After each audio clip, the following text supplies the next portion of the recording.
আসসালামু আলাইকুম রহমতুল্লাহি ওবরকাতু। আশা করি তোমরা সবাই অনেক ভালো আছো।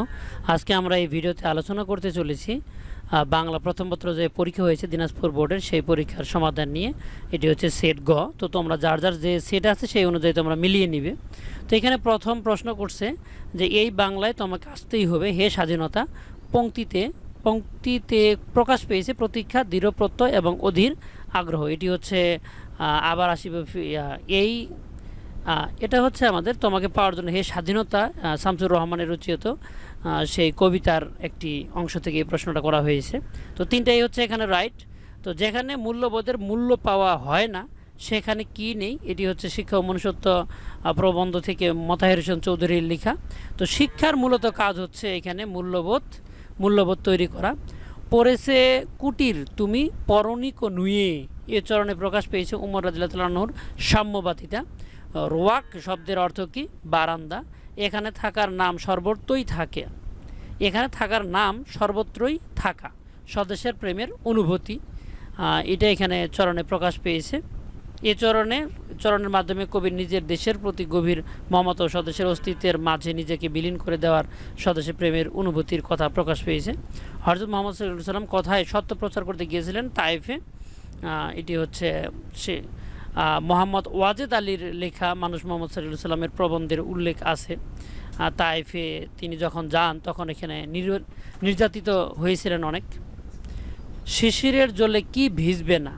চালতা ফুল শিশিরের জলে ভিজবে না, কারণ জীবনানন্দ দাশের লেখা সেই দিন এই মাঠ কবিতায় এটি বলা হয়েছে।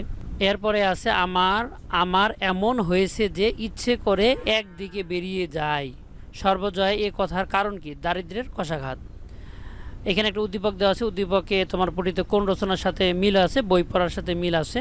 উক্ত রচনা ও উদ্দীপকের মধ্যে প্রতিফলিত দিক কোনটি? জ্ঞানার্জন, শিক্ষার পূর্ণতা লাভ, এবং দুইটাই, এবং কি প্রতিবার বিকাশও হওয়ার সম্ভাবনা আছে। তো 1-2 রাইট ধরে নিতে পারো। যদি তোমাদের মনে হয় যে কোনোটা অ্যান্সার ভুল আছে তাহলে কমেন্টে তোমরা জানাতে পারো। একজন কমেন্ট দেখলেই হয়তো বা বাকিদেরও সব রাইট হয়ে যাবে।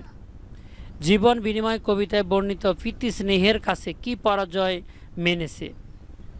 জীবন বিনিময় কবিতায় পরাজয় মেনেছে হচ্ছে এখানে মরণ পরাজয় মেনে নিয়েছে। এটা হচ্ছে রাইট অ্যান্সার। আমরা এতটুকু নড়লাম না, বাধা দিতে পারলাম না, 21 গল্পে নামক ছোট গল্পে গল্প কথকের এই কথায় ফুটে উঠেছে কি? তো এইখানে আমাদের হবে অসহায়ত্ব। এটা হচ্ছে আমাদের রাইট অ্যান্সার।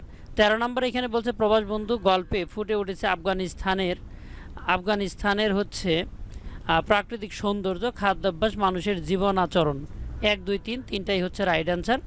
তো এখন আমরা দেখব হচ্ছে 14 নম্বর। উমর ফারুক কবিতায় পরশমানিক বলা হয়েছে কাকে? ইসলামকে পরশমানিক বলা হয়েছে। বই পড়া, প্রবন্ধে, সাহিত্য চর্চাকে লেখক আবশ্যক বলেছেন কেন? আবশ্যক বলার কারণ হলো প্রগতিশীল চিন্তাভাবনার জন্য। খ অ্যান্সার রাইট। বৃষ্টি কবিতায় মেঘে মেঘে সওয়ার হয়েছে কে? মেঘে মেঘে সওয়ার হয়েছে বিদ্যুৎ রূপসী পরী, মানে ওই যে মেঘের যে গর্জন হয় সেটা কথা বলা হয়েছে। প্রত্যুৎপ্রকার গল্পে প্রকাশ পেয়েছে আলী ইবনে আব্বাসের হচ্ছে মহানুভব। পরোপকারিতা যে দিয়ে সেটা ভুল হয়তো বা মহানুভবটা হচ্ছে রাইট। এটার কারণটা আমরা একটু দেখি। ঈশ্বরচন্দ্র বিদ্যাসাগর এই গল্পের মধ্যে নিজের প্রাণের ঝুঁকি নিয়ে উপকার করার মাধ্যমে আলী ইবনে আব্বাসের অসামান্য মহানুভব ফুটে তুলেছেন। মানে জীবনে ঝুঁকি নিয়ে উপকার করা, পরোপকারিতা বলা যাবে কি না, কিন্তু এই দুইটা হবেই না, বিচক্ষণ এবং বদান্যতা হবেই না। মহানুভবতা এবং পরোপকার, যেহেতু জীবনে ঝুঁকি নিয়ে করছে তাই মহানুভবতা হবে রাইট অ্যান্সার। বৈশেখ কবিতায় বৈশাখের রুদ্র রূপের সাথে কবি কোন বিষয়টি ইঙ্গিত করেছেন? এটা হচ্ছে অত্যাচারের কথা বলা হয়েছে। এখানে আল মাহমুদের বৈশেখ কবিতায় বৈশাখের রুদ্র রূপকে সমাজের অত্যাচারী ও শোষক শ্রেণীর অত্যাচারের প্রতীক হিসেবে নিয়েছে। আনোয়ার সাহেব তার গৃহকার্যে নিযুক্ত হালিমের ছেলের পড়াশোনার দায়িত্ব নিয়েছিলেন। তার এই সহযোগিতা বর্তমান হালিমের ছেলে শিক্ষিত করে। উদ্দীপকে আনোয়ার সাহেবের সাথে তোমার পঠিত কোন চরিত্রের মিল আছে? অর্থাৎ উমর রাদিয়াল্লাহু আনহুর সাথে মিল পাওয়া যায়। মেঘনা নদীর দক্ষ মাঝিকে মেঘনা নদীর দক্ষ মাঝি হচ্ছে রুস্তম শেখ।